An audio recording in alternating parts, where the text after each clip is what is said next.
కూరలు, బిర్యానీలు ఇలాంటివి ఎంత కష్టపడి చేసినా గానీ, ఈ బయట కొంటాం చూడండి అల్లం వెల్లుల్లి పేస్ట్, దానివల్ల సరైన టేస్ట్ గానీ, లేదా ఘాటు గానీ వచ్చేవి కాదు.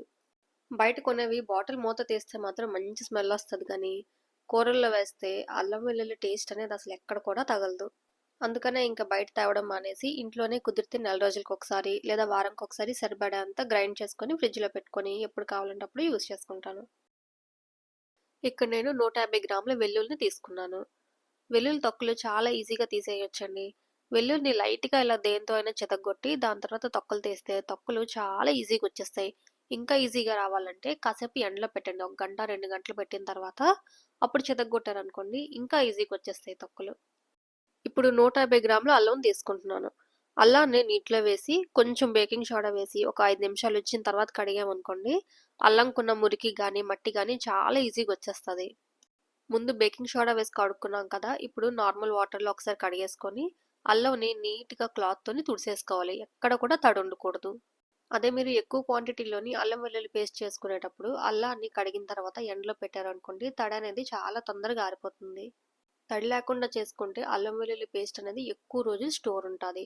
తడి తగిలితే పాడైపోతుందనమాట. అందుకే ఎక్కడ కూడా తడి లేకుండా అల్లాన్ని నీట్‌గా తుడిచేసుకోవాలి. అల్లాన్ని ఇలా చిన్న చిన్న ముక్కలుగా కట్ చేసేయాలి.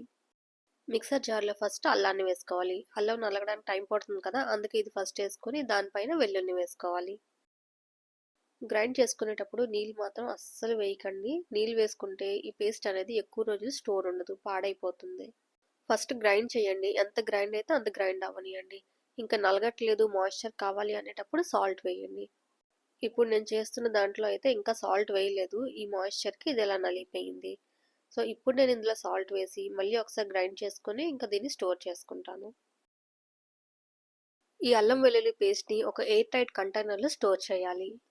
మీరు ఏది వాడినా గానీ స్టీల్‌దైనా, లేదంటే గాజుదైనా, ప్లాస్టిక్‌దైనా ఏది వాడినా గానీ ఆ బాక్స్ అనేది తడి లేకుండా చూసుకోండి. అదే విధంగా మీరెప్పుడైనా ఫ్రిడ్జ్ నుంచి యూజ్ చేసేటప్పుడు స్పూన్‌తో తీస్తారు కదా! ఆ స్పూన్ గూడాను తడి లేకుండా చూసుకోవాలి. మరి మీకు ఈ వీడియో నచ్చితే ఇంక లేట్ చేయకుండా ఈ ఛానల్‌ని సబ్స్క్రైబ్ చేసుకొని ఈ వీడియోని లైక్ చేయండి. అలాగే ఈ వీడియోని మీ ఫ్రెండ్స్‌కి, మీ ఫ్యామిలీ మెంబర్స్‌కి షేర్ చేయండి. మీ ఫీడ్‌బ్యాక్ కామెంట్స్‌లో ఇస్తారు కదా మరి.